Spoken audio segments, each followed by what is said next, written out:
के द्वारा तो हमसे बातें करने वाला है प्रभु जी। आज तेरे वचन हमारे जीवन को छू कर जाए, ऐसे होने दे प्रभु। तेरे वचन जीवित है, प्रबल है, हर एक दुधारी तलवार से भी चोखा है। और प्रभु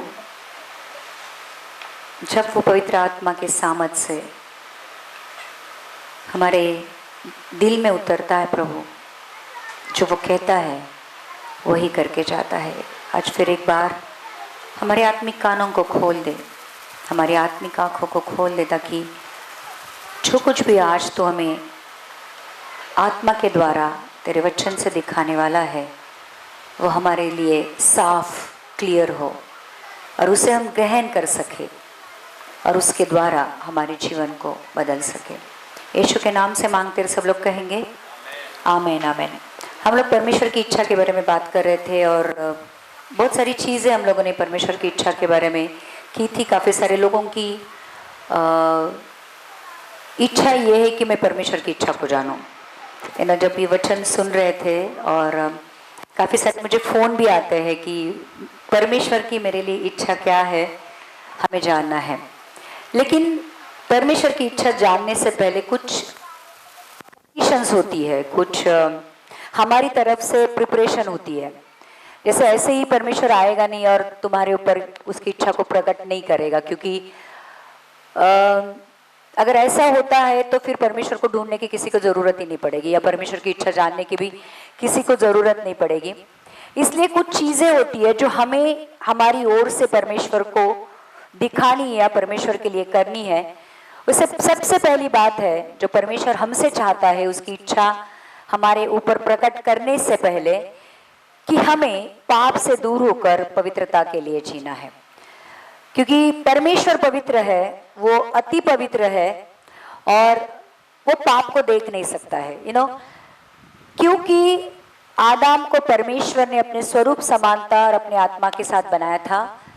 आदम परमेश्वर का प्रतिरूप था, लेकिन आदम चूक गया, आदम ने पाप किया और फिर आदम के साथ वाली परमेश्वर की संगति टूट गई। और फिर वापस जोड़ने के लिए यीशु मसीह आया।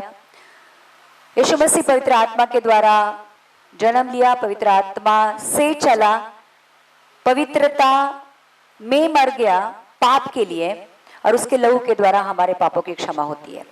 और फिर अब जब हम यीशु मसीह का स्वीकार करते हैं तो पिता हमें यीशु की तरह स्वीकार करता है, क्योंकि उसके लहू के द्वारा हमारे सारे पापों की क्षमा हो गई है। तो परमेश्वर ने हमारे लिए यीशु के द्वारा एक मार्ग बनाया है उसके पास जाने का। तो जब हम यीशु मसीह के पवित्र लहू के द्वारा साफ होते हैं, वचन भी पवित्र कहलाता है, वचन के स्नान से पवित्र हो जाते हैं, तो हमें कर्तव्य यह है हमारा कि हमें पवित्रता में बढ़ना है, क्योंकि परमेश्वर पाप को देख नहीं सकता है। और उसकी क्लियर कट आज्ञा यह है, आइए हम देखते हैं 1 थिस्सलुनी 4:3 में लिखा है, परमेश्वर हमें आज्ञा देता है। 1 थिस्सलुनी 4:3 में लिखा है, क्योंकि परमेश्वर की इच्छा यह है कि तुम पवित्र बनो। किसकी इच्छा है?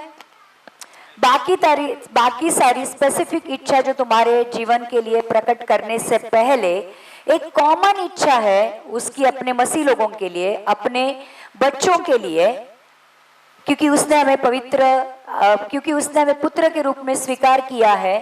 तो हर एक बच्चे के लिए पिता की ये इच्छा है कि पवित्र, परमेश्वर की इच्छा ये है कि तुम पवित्र बनो। और फिर पवित्र बनने के लिए उसने 3 चीजें हमें दी है। देखो, ये जो पवित्रता का जीवन है ये स्वर्गीय जीवन है।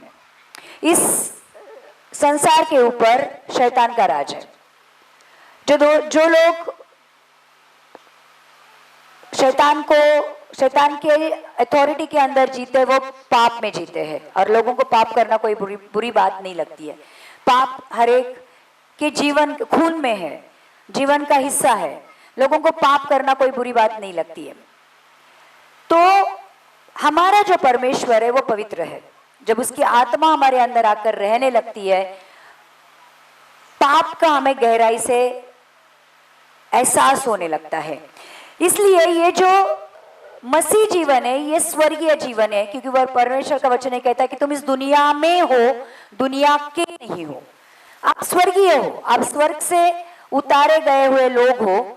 तो आपके लिए स्वर्गीय जीवन है, और स्वर्गीय जीवन जीने के लिए परमेश्वर ने 3 स्वर्गीय चीजें आपके लिए भेजी है। वो है उसका लहू। यीशु मसीह कहां से आया था? स्वर्ग से उतरकर पृथ्वी पर आया था, उसने अपना पवित्र लहू बहाया। तो वो स्वर्गीय लहू जिसके द्वारा आपके पापों की क्षमा होती है। उसकी पवित्र आत्मा कहां से आई है? स्वर्ग से उतर कर आई है वो पवित्र आत्मा, और उसका पवित्र वचन जो खुद परमेश्वर है। वचन आदि में वचन था, वचन परमेश्वर के पास था, साथ था, और वचन परमेश्वर था। तो आपको स्वर्गीय जीवन जीने के लिए, पवित्रता का जीवन जीने के लिए परमेश्वर ने 3 चीजें दी है, जो उसका पवित्र लहू है, पवित्र आत्मा है, और पवित्र वचन है। अगर हम इन तीनों का इस्तेमाल कर कर अपने जीवन को जीते हैं, तो लिखा है, जैसे यहाँ पे लिखा है कि परमेश्वर की इच्छा यह है कि तुम पवित्र बनो। तो हर दिन हमें पवित्र लहू के द्वारा शुद्ध होना है। जब जो भी पाप हमने किए हैं उसको कबूल कर कर छोड़ देना है, पवित्र आत्मा से भरकर पवित्र वचन के द्वारा चलना है। तो हम पवित्रता से पवित्रता में और महिमा से महिमा में प्रवेश करेंगे। तो पहली आज्ञा हम कह सकते हैं परमेश्वर की इच्छा पूरी करने के लिए, हमारे जीवन के लिए है कि हमें पाप से दूर होना है और पवित्रता का जीवन जीना है। और क्योंकि परमेश्वर पवित्र है, पिता पवित्र है, इसलिए आज्ञा ये कहती है कि तुम भी पवित्र बनो। ये बहुत जरूरी है। अगर बाकी लोगों में और तुम्हारे मसीह लोगों में अगर कुछ डिफरेंशिएशन चाहिए, कुछ अलगाव चाहिए, कुछ डिफरेंस चाहिए, तो ये होना चाहिए कि आप पवित्रता में जी रहे हो और वो लोग पाप में जी रहे हो। तुम्हारे जीवन की तरफ देखकर उन लोगों ने मानना चाहिए कि हाँ ये मसीह लोग हैं, ये अलग लोग हैं। दूसरी बात परमेश्वर हमसे ये चाहता है, उसकी इच्छा हमारे लिए प्रकट करने से पहले, और वो है प्रार्थना और धन्यवाद करना। हमेशा परमेश्वर की ये हमारे लिए इच्छा है। वही 1 थिस्सलुनी 5:17 और 18 में लिखा है कि परमेश्वर हमसे और एक चीज क्या चाहता है। 1 थिस्सलुनी 5:17 और 18 में लिखा है, निरंतर प्रार्थना में लगे रहो। कब तक प्रार्थना करनी है? कब तक करनी है? निरंतर। निरंतर का मतलब होता है हमेशा, कंटिन्यूअस। निरंतर प्रार्थना में बने रहो, लगे रहो, हर बात में धन्यवाद करो, क्योंकि तुम्हारे लिए मसीह यीशु में परमेश्वर की यही इच्छा है। और एक इच्छा परमेश्वर हमारे लिए क्या प्रकट करता है? देखो, निरंतर प्रार्थना में बने रहने का मतलब क्या होता है? मतलब ऐसे नहीं कि घुटनों पे जाना है, आंखें बंद करनी है एंड हमेशा प्रार्थना करनी, ऐसे नहीं है। निरंतर प्रार्थना में बने रहने का, प्रार्थना का मतलब क्या है? बेसिकली प्रार्थना का मतलब है परमेश्वर से बातें करना। तो आप परमेश्वर से बातें कभी भी कहीं भी कर सकते हो। अगर आप खुश हो प्रार्थना करो, अब दुखी हो प्रार्थना करो, आप बीमार हो प्रार्थना करो। जो कुछ भी आपको आपके दोस्त के साथ, जिससे आप प्यार करते हो, उसके साथ कुछ शेयर करना है, परमेश्वर चाहता है कि मेरे साथ शेयर करो। और निरंतर प्रार्थना में बने रहने से एक चीज ये होती है कि परमेश्वर हमेशा आपके कांटेक्ट में रहता है। जरूरत पड़ने पर जब आप उसको याद करते हो तो उसको अच्छा नहीं लगता है। निरंतर प्रार्थना में बने रहो का मतलब होता है निरंतर परमेश्वर से बातें करो, निरंतर उसके साथ तुम्हारा जो कांटेक्ट बनाए रखो। दूसरी बात यहाँ पे लिखी है, हर बात में धन्यवाद करो। किस बात में धन्यवाद करना है? हर बात में कौन सी बात आती है? सब बातें आती है। हम सिर्फ जब भी टेस्टिमनी होती है, कोई परमेश्वर हमारे जीवन में अच्छा, तभी हम उसका धन्यवाद करते हैं, बराबर।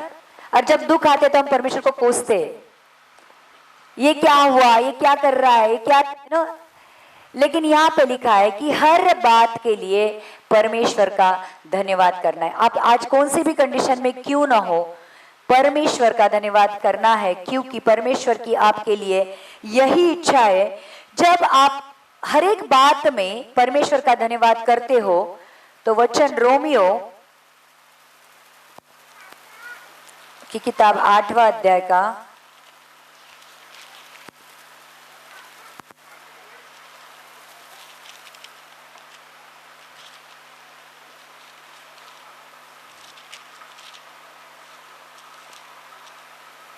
28वां वचन ये कहता है, हम जानते हैं कि जो लोग परमेश्वर से प्रेम रखते हैं उनके लिए सब बातें मिलकर भलाई को उत्पन्न करती है, अर्थात उन्हीं के लिए जो उसकी इच्छा के अनुसार बुलाए हुए हैं।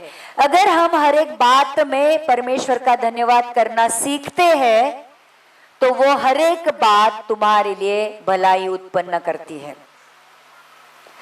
हमें जो चीजें परमेश्वर ने हमारे लिए अच्छाई की है उसी के लिए हम धन्यवाद करते हैं, और अगर कुछ बुरी बात हमारे जीवन में होती है तो हम परिस्थिति को, लोगों को या परमेश्वर को कोसने लगते हैं। लेकिन परमेश्वर चाहता है कि हर एक बात के लिए परमेश्वर का धन्यवाद करो। अगर प्रॉब्लम भी है तो भी धन्यवाद करो, प्रॉब्लम का भी धन्यवाद करो, परमेश्वर का भी धन्यवाद करो, क्योंकि फिर वही चीजें आपके जीवन में एक टेस्टिमनी बन जाती है। वही चीजें आपके जीवन में परमेश्वर के लिए बाद में धन्यवाद देने का कारण बनती है। इसलिए कभी भी मरमर नहीं करना है, कंप्लेन नहीं करना है, कोसना नहीं है, लेकिन हर एक चीज के लिए परमेश्वर का धन्यवाद करना है, क्योंकि परमेश्वर की मसीह यीशु में आपके लिए यही इच्छा है। तो पहली इच्छा क्या थी परमेश्वर की? कि जैसा परमेश्वर पवित्र है वैसे पवित्र बनो। दूसरी इच्छा यह है कि निरंतर प्रार्थना में बने रहो और हर बात के लिए परमेश्वर का धन्यवाद करो। तीसरी बात परमेश्वर हमसे ये चाहता है कि हमेशा भलाई या अच्छे काम करते रहो। आइए 1 पतरस 2:15 पढ़ते हैं।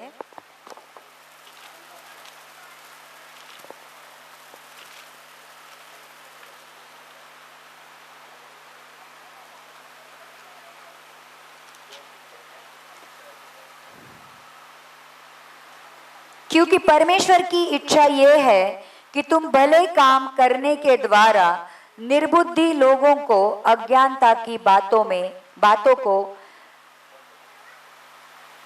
क्योंकि परमेश्वर की इच्छा यह है कि तुम भले काम करने के द्वारा निर्बुद्धि लोगों की अज्ञानता की बातों को बंद कर दो। इसका मतलब यह है कि परमेश्वर चाहता है कि दुनिया देखे ना देखे, कोई देखे ना देखे, आपको हमेशा भलाई का काम करते रहने हैं, दुश्मन की भी भलाई करने। एक जगह परमेश्वर का वचन ये कहता है कि दुश्मन से प्यार करो और अपने सताने वालों के लिए प्रार्थना करो। तो हमेशा सबकी भलाई चाहनी है और सबकी भलाई करनी ही। देखे ना देखे, परमेश्वर देखता है, और क्योंकि परमेश्वर की यह इच्छा है, परमेश्वर की आज्ञा है, आपको परमेश्वर ने कहा है कि हर वक्त आपको भलाई के काम ही करने हैं। किसकी बुराई ना सोचनी है, ना चाहनी है और ना करनी है। हर वक्त आपको भलाई के काम करने हैं, जिसके द्वारा आप लिखा है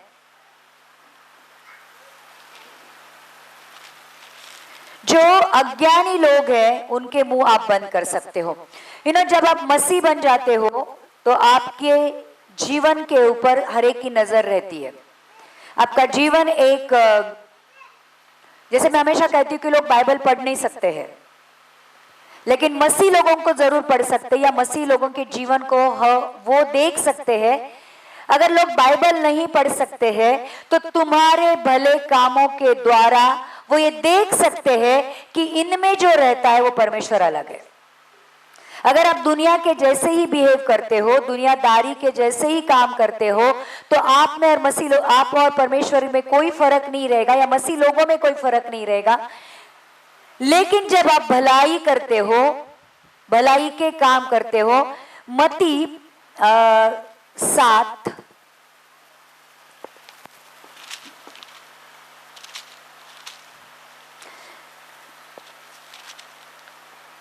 एक मिनट, मत्ती 6 नहीं, मत्ती 5 में लिखा है, 5:16 में, उसी प्रकार तुम्हारा उजियाला मनुष्य के सामने चमके कि वह तुम्हारे भले कामों को देखकर तुम्हारे पिता की जो स्वर्ग में है बड़ाई करे।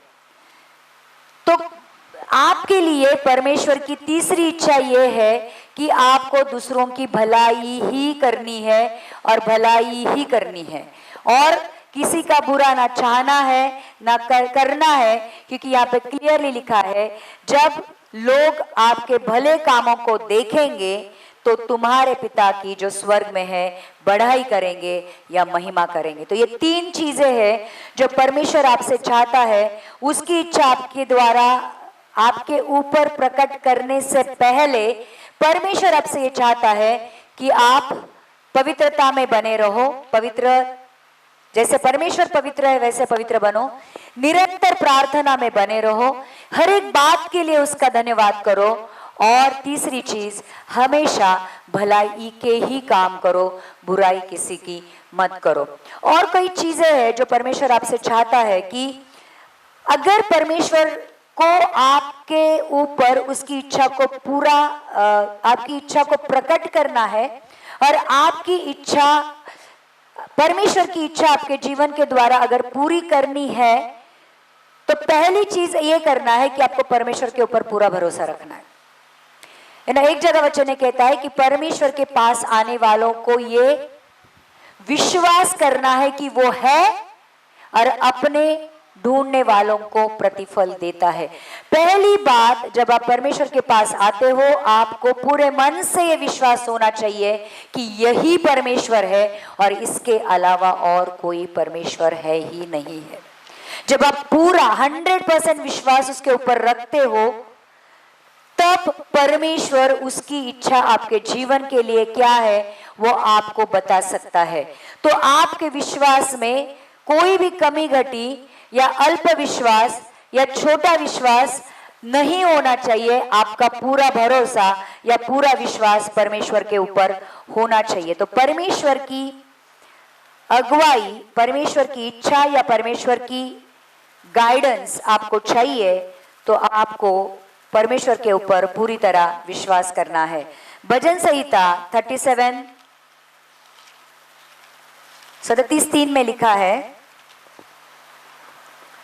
यहोवा पर भरोसा रख और भला कर, देश में बसा रहे और सच्चाई में मन लगाए रख।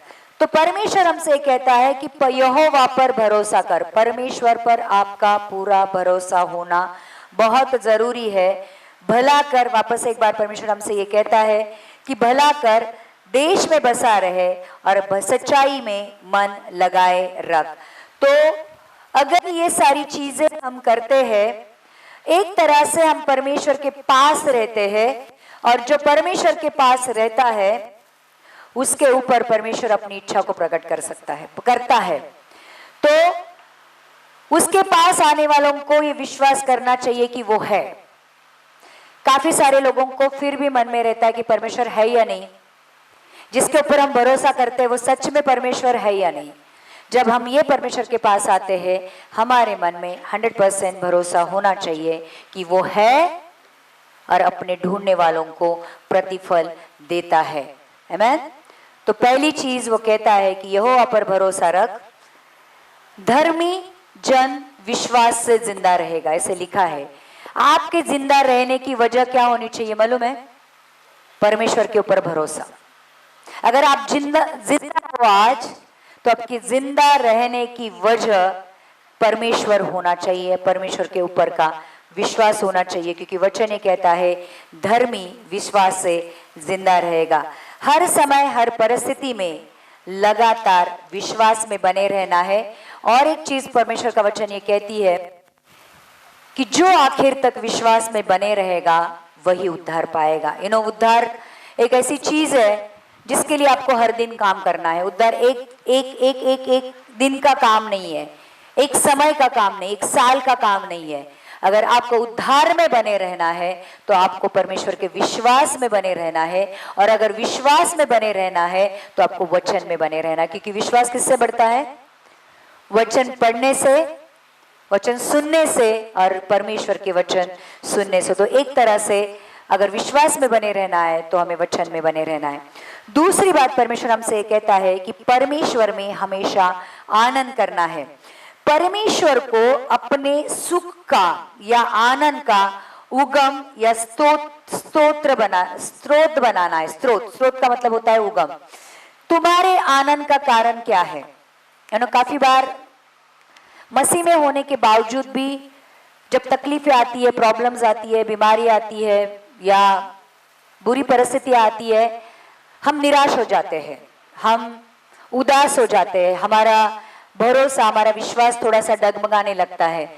लेकिन परमेश्वर का वचन ये कहता है कि तुम्हारे आनंद का कारण बाहरी परिस्थितियां नहीं होनी चाहिए कि तुमको बोनस मिल गया, तुमको घर मिल गया, तुमको ये हो गया, तुम्हारे जीवन में अच्छा हो गया तो आप आनंदित होना अलग बात है। लेकिन क्योंकि परमेश्वर आपसे प्यार करता है, परमेश्वर ने आपको चुना है, परमेश्वर की आपके लिए अच्छी भली इच्छा है, ये जानकर आनंदित होना अलग बात है।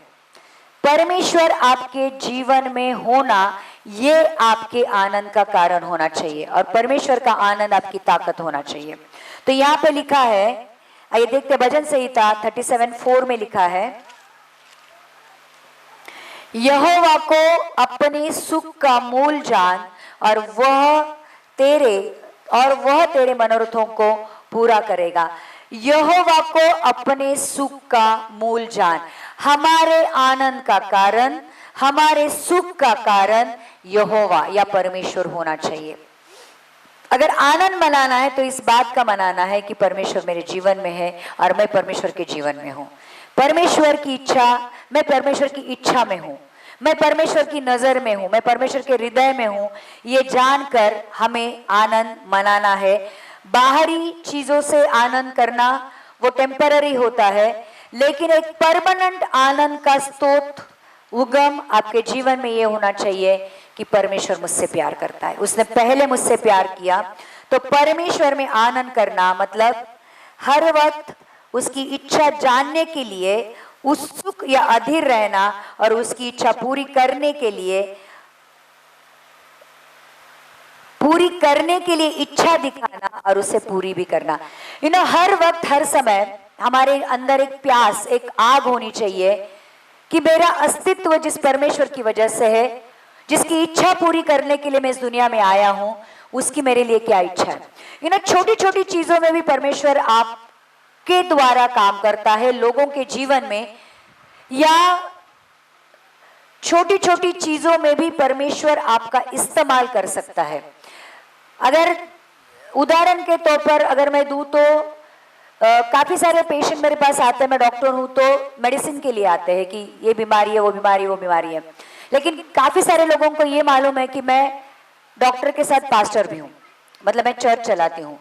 तो 30% पेशेंट आज मेरे पास इसके लिए आते हैं कि वो कहते हैं कि आप दुआ करो, आपका दुआ आपके दवा से अच्छा काम करता है, आपका दुआ आपके दवा से बहुत जल्दी काम करता है। तो वहां उस जगह में परमेश्वर की महिमा करने के लिए परमेश्वर ने मुझे और एक कारण ये दिया है कि मैं डॉक्टर के साथ परमेश्वर का वचन उन लोगों को बांट सकती हूँ, परमेश्वर के बारे में उनको बता सकती हूँ, उनको परमेश्वर के भवन में लेके आ सकती हूँ और उनका उद्धार हो सकता है। आप यकीन नहीं करोगे, इस चर्च में आने वाले 70% मेरे पेशेंट्स हैं, 70% मेरे पेशेंट्स हैं। और जब वो आते हैं और वो सुनते हैं, सीखते हैं, जब वो परमेश्वर के ऊपर, मसीह के ऊपर विश्वास करना जानते हैं, तो देखो ये छोटी सी बात है। एक छोटी सी बात ये है कि मैंने उनके लिए प्रार्थना करने की इच्छा दिखाई, तो शायद उस समय परमेश्वर की मेरे जीवन के लिए वो ये इच्छा थी कि मैं उनके लिए प्रार्थना करूं। काफी बार ऐसे होता है कि कई पेशेंट ऐसे होते हैं कि जिनको दवा की जरूरत नहीं होती है, वो घूम घाम के आते हैं 10 डॉक्टर के पास, MRI, CT स्कैन, एंजियोग्राफी, पता नहीं क्या क्या चीजें करके वो मेरे पास आते हैं और बोलते हैं कि डॉक्टर अब आखिरी सहारा तुम हो, अब हम दवा नहीं करेंगे, लेकिन हम थक गए हैं, हम हार चुके हैं। और जब मैं मन में प्रार्थना करती हूँ कि अभी इतने सारे होप्स लेके, इतने सारी आशा लेकर अगर ये लोग मेरे पास आए तो मुझे कुछ करना पड़ेगा। एंड देन मैं क्या करती हूँ, मैं परमेश्वर के 1-2 मिनट के लिए मैं आंखें बंद नहीं करती हूँ, लेकिन परमेश्वर के ऊपर मेरी आंखें लगाती हूँ और मैं परमेश्वर को बोलती हूँ कि परमेश्वर, मुझे भी नहीं मालूम है कि इसकी प्रॉब्लम क्या है, तू मुझे बता कि इसके जीवन की प्रॉब्लम क्या है। और फिर परमेश्वर उसकी पूरी हिस्ट्री ज्योग्राफी मेरे ऊपर प्रकट करता है और फिर मैं उसको बिठाती हूँ और मैं कहती हूँ कि देख, तेरे जीवन की प्रॉब्लम तेरी बीमारी नहीं है। बीमारी की जड़ कभी कभी ये होता है कि अनफॉरगिवनेस मतलब कोई बहुत बड़ा हादसा होता है, कोई उनको चीट करके जाता है या कोई फंसाता है और वो एक ग्रज लेके, वो एक माफ न करने की आत्मा लेकर वो बैठ जाते हैं और उनके वो माफ न करने की वजह से हमेशा उस इंसान को कोसने की वजह से उनके जीवन में बीमारी आती है। फिर सर दुखता है, कमर दुखती है, कहीं पे मन नहीं लगता है, दर्द होती है, पसीना आता है, मतलब बहुत सारी प्रॉब्लम शुरू होती है जो प्रॉब्लम्स तुम्हारे इन्वेस्टिगेशन में नहीं आती है। आप कितने भी तपास करो उसमें वो प्रॉब्लम नहीं आएगी, क्योंकि वो स्पिरिचुअल प्रॉब्लम, वो फिजिकल नहीं है, वो मानसिक नहीं है। और जब मैं उनको कहती हूँ कि देखो, आपके जीवन में कुछ ऐसी चीज हुई है जिसके आप बहुत दुखी हो और आप किसी को माफ नहीं कर रहे हो, अगर आप सच्चे दिल से उस इंसान को माफ करोगे, आपकी बीमारी ठीक हो जाएगी। और वो इंसान सच में, मैं जब प्रार्थना करती हूँ उसकी आंखों में आंसू आते, काफी बार ऐसे होता है, और मैं उसको कहती हूँ कि उसको माफ करो, शायद प्रेम मत करो लेकिन माफ करो। और जब वो माफ करता है दिल से, उसको इतना रिलीफ मिलता है। देखो, माफ न करना मतलब हम एक प्रकार का बोझ हमारे ऊपर लेकर चलते हैं। जिसको माफ नहीं करता है वो खुश रहता है, लेकिन हम जो उसको माफ नहीं करते हैं वो लोग न माफ करने का बोझ लेकर चलते रहते हैं। तो जब मैं उनको कहती हूँ कि आप माफ कर दो, नेक्स्ट टाइम जब वो आता है वो खुश होता है, बोलता है हाँ, मेरा सारा बर्डन चला गया, मेरी सारी तकलीफ दूर हो गई, अभी मुझे दवा की जरूरत नहीं है, अभी मुझे और प्रेयर करो कि मैं आनंद के साथ जी सकूं। तो चीजें ये होती है, परमेश्वर आपको हर एक छोटी छोटी चीजों में ये दिखाता है कि उस जगह पे, उस टाइम पे, उस समय आपको परमेश्वर की कौन सी इच्छा पूरी करनी है।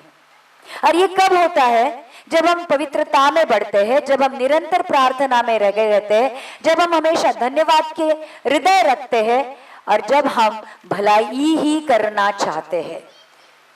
किसी के लिए प्रार्थना करना बहुत बड़ी बात नहीं होती है, आपके लिए नहीं होती है, लेकिन जिसके लिए आप प्रार्थना करते हो उसके लिए वो बहुत बड़ी बात होती है। और काफी सारे चमत्कार है मैंने देखे हैं कि कभी कभी 2 बजे मुझे फोन आता है कि बीमार है, दुष्ट आत्मा है या कोई भी XYZ, और मुझे एक्चुअली मैं बहुत थकी हुई होती हूँ, मुझे प्रार्थना